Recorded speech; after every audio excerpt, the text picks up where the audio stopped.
दुनिया के सबसे अमीर शख्स की ये वो तस्वीर है जिसने पूरी दुनिया को चौंका दिया है। ये एलॉन मस्क हैं, जो एक बड़ी खास मीटिंग के बाद बाहर निकले और उनकी फोटो खींच गए। और ये वो रिपोर्ट है जिसे पढ़कर कहा जा रहा है कि क्या सूरज पश्चिम से निकलने वाला है।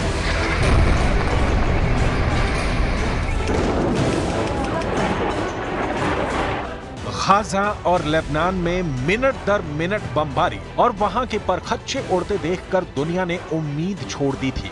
जब मौत सिर्फ आंकड़ा बनकर रह जाए, तब अमेरिका में कुछ ऐसा हुआ कि इजरायल को बहुत बड़ा झटका लग सकता है। न्यूयॉर्क टाइम्स ने एक रिपोर्ट छापकर बड़ा इशारा कर दिया है। न्यूयॉर्क टाइम्स की रिपोर्ट है कि एलॉन मस्क ईरान के संयुक्त राष्ट्र के राजदूत से मिले हैं। ये मीटिंग न्यूयॉर्क में हुई है और दोनों के बीच ईरान और अमेरिका के तनाव को कम करने पर बात हुई है।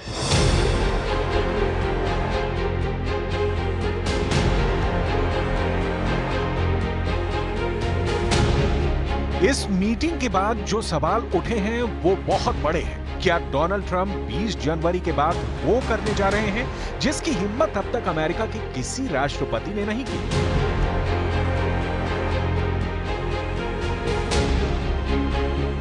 क्या डोनाल्ड ट्रंप और ईरान के सुप्रीम लीडर अली खामनेई की मीटिंग हो सकती है?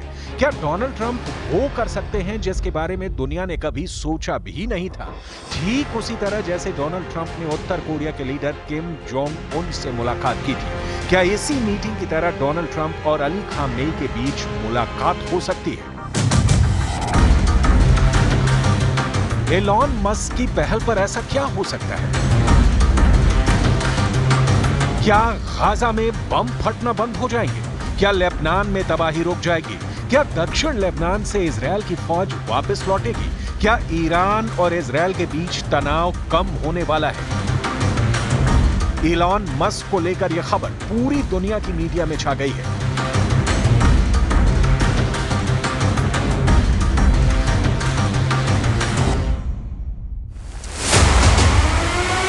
ब्रिटेन के मीडिया ने खबर सबसे ऊपर रखी है। जर्मनी की मीडिया में यह हेडलाइन है। अमेरिका की मीडिया में यही खबर छाई हुई है। अरब मीडिया में भी बताया गया कि ईरान और मस्क में बात हुई है। तुर्की की मीडिया में भी यही हेडलाइन है।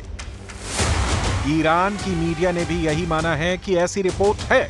लेकिन सबसे ज्यादा चौंका है इजरायल का मीडिया, क्योंकि ईरान और अमेरिका की डील उसके गले नहीं उतरेगी।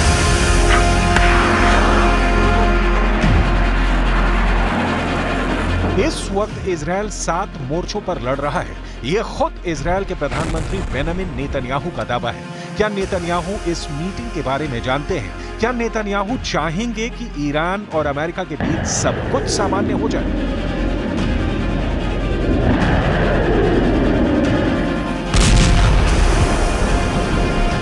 अगर ऐसा हुआ तो गाजा और लेबनान में चल रही बमबारी और दक्षिण लेबनान में इजरायल के ग्राउंड ऑपरेशन का क्या होगा?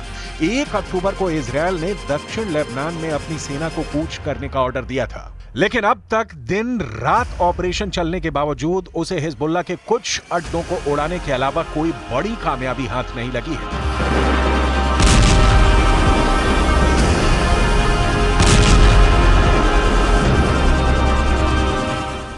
इजरायल के मिलिट्री चीफ खुद लेबनान के अंदर जाकर हालात का जायजा ले रहे हैं। אנחנו תוקפים בעומק ואנחנו תוקפים הרבה מאוד בסוריה ובגבול סוריה-לבנון כדי שלא ייכנס לחיזבאללה אמל"ח. תיאור של המרחב הזה הוא ייתן לנו את תנאי הבסיס מפה לעשות את הדברים הנכונים כדי שבאמת בעמק למטה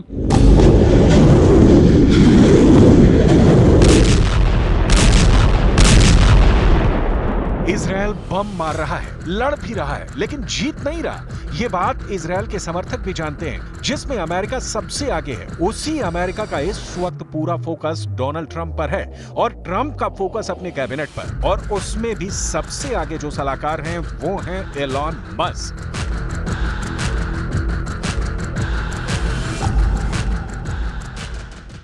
His name is Elon Musk.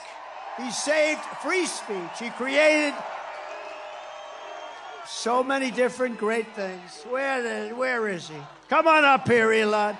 He created the first major American car company in generations, and his rocket company is the only reason we can now send American astronauts into space. Come here. Take over, Elon. Yes, take over.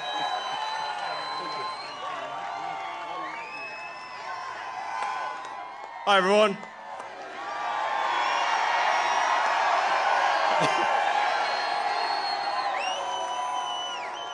As you can see, I'm not just MAGA, I'm dark MAGA.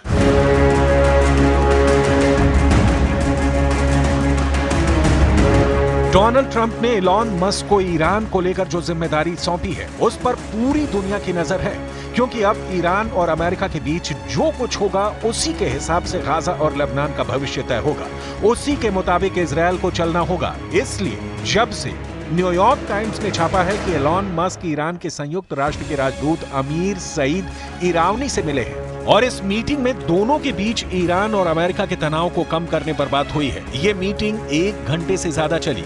Meeting New York में कहां हुई ये नहीं बताया गया, यानी location secret रखी गई।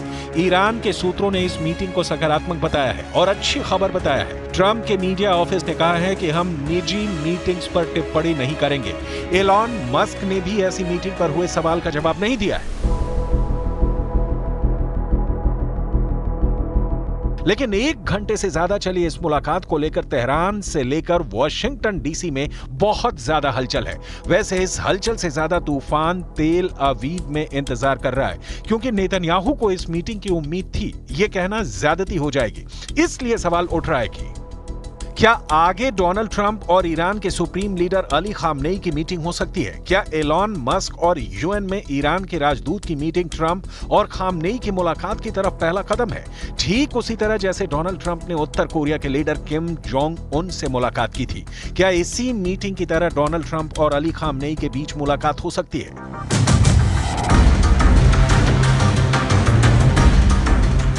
12 जून 2018 वो तारीख थी जब डोनाल्ड ट्रंप सिंगापुर में उत्तर कोरिया के लीडर किम जोंग उन से मिले थे। उत्तर कोरिया के लगातार मिसाइल हमलों वाले उकसावे के बीच अमेरिका और उत्तर कोरिया के बीच इस मुलाकात से वो बर्फ पिघली थी जो दशकों से वॉशिंगटन डीसी और प्योंगयांग के बीच जमी हुई थी। इस मुलाकात के 1 साल बाद ट्रंप और किम जोंग उन उत्तर कोरिया और दक्षिण कोरिया के बॉर्डर पर मिले।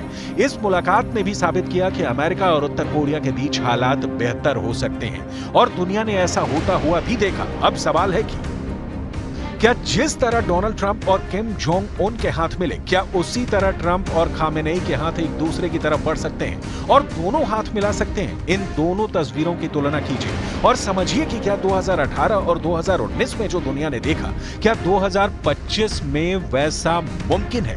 क्योंकि डिप्लोमेसी वाली डील बहुत सी दुश्मनी को खत्म कर सकती है। ऐसे दुनिया पहले भी देख चुकी है। ईरान और सऊदी अरब के रिश्ते सुधर चुके हैं। इजरायल और अरब देशों के बीच अब्राहम अकॉर्ड्स हो चुके हैं। इसलिए ट्रंप की डील ईरान और अमेरिका के बीच भी कुछ सकारात्मक कर सकती है। लेकिन क्या ईरान ट्रंप पर पूरी तरह यकीन करेगा? क्योंकि अमेरिका को तो ईरान शैतान की हुकूमत कहता आया है।